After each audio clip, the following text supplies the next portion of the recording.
اس دنیا میں کوئی انسان دو زبانیں اختیار کرتا ہے، ادھر کی ادھر، ادھر کی ادھر، اور کوئی انسان ایسا ہوتا ہے کہ دو بیویاں کرتا ہے، وہ بھی سن لیں۔ اور یہ مرض عام ہے خاص کر ہم لوگوں میں، ہمارے دیار میں۔ کیوں؟ ایک آئی تو پہلی تو گئی نا، یا تو گھر گئی ورنہ کم از کم بستر سے تو گئی۔ اب وہ بھاتی نہیں ہے، ایک وہ کیا کہتے ہیں سمجھوتا ایکسپریس کا ٹکٹ ہوتا ہے جو اس نے کاٹ رکھا ہوتا ہے، چلانا ہے۔ اور یاد رکھیے گا حالانکہ اس کا حق معاف نہیں ہوگا، اہلیہ ہے، یا تو اصول کے مطابق اس کے ساتھ نبھا کرو اور یا پھر فارغ کرو، کوئی اور نیک بندے کے نکاح میں نصیب میں ہو تو وہاں چلی جائے۔ لیکن یہ کوئی طریق نہیں ہے کہ نئی ادھر اور پرانی پاکستان میں۔ اور جی ماشاءاللہ 5 سال ہو گئے کہ ہم نے آج تک دیکھا ہی نہیں ہے اس کو، یہ نہیں ہے۔ کئی لوگوں میں یہ مرض ہے، بیوی سے اختلاف ہوتا ہے طلاق نہیں دیتے۔ اچھا لٹکانے کا مقصد کیوں خواہ اپنے آپ کو گنہگار کرتے ہو؟ حضرت ابو ہریرہ رضی اللہ تعالیٰ عنہ سے روایت ہے کہ جناب رسول اللہ صلی اللہ علیہ وسلم نے ارشاد فرمایا، جس کی 2 بیویاں تھیں اور یہ ان میں عدل نہیں کرتا تھا تو قیامت میں اس حالت میں پیش ہوگا کہ اس کی ایک شق مائل ہوگی اور ایک روایت میں ہے کہ گری ہوئی ہوگی، ایک پہلو اس کا گرا ہوا ہوگا۔ عدل کس کو کہتے ہیں؟ شیخ الاسلام نے لکھا ہے مد ظلہ کہ، اور یہ تو سبھی جانتے بھی ہوں گے جنہوں نے حضرت تھانوی رحمۃ اللہ علیہ کی زندگی کو پڑھا ہے، کہ حضرت کے نکاح میں 2 بیویاں تھیں، 2 بیویاں تھیں۔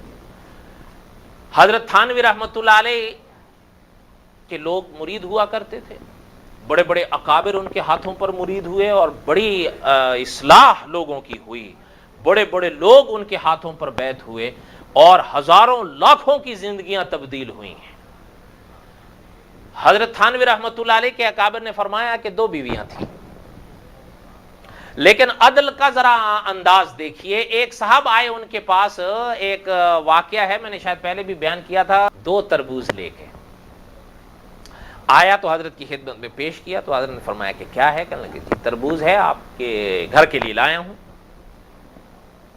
حضرت دیکھنے لگے، حضرت نے فرمایا کہ بھئی میری تو 2 بیویاں ہیں۔ فرمایا 2 ہی تو لایا ہوں۔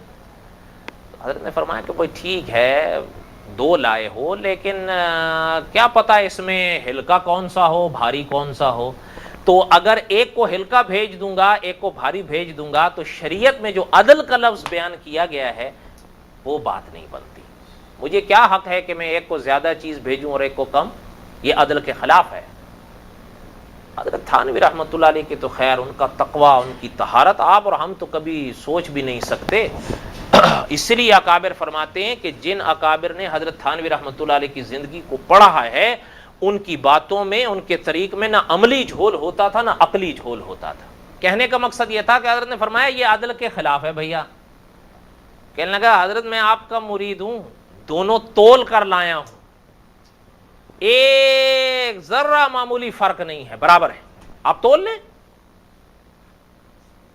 اب وہ حضرت اس کو دیکھنے لگے، وہ کہنے لگا حضرت ابھی بھی دیکھ رہے ہیں آپ؟ تو کہنے لگا کہ بھئی بات یہ ہے، حضرت فرمانے لگے کہ بھئی دیکھو بات یہ ہے میاں، تولنا تمہارے بس میں تھا، وہ تم نے تول لیا، ذائقہ تو تیرے بس میں نہیں ہے، تجھے کیا پتا کون سا زیادہ میٹھا ہے کون سا کم میٹھا ہے، کون سا پھیکا ہے کون سا میٹھا ہے، میں ایک کو میٹھا بھیج دوں ایک کو پھیکا بھیج دوں، پھر یہ عدل تو نہیں ہے، اور قیامت کے دن اللہ تعالیٰ اسی پر گرفت کر لے۔ تو وہ کہنے لگا کہ حضرت اب یہ میں کیسے بتاؤں کون سا زیادہ کون سا؟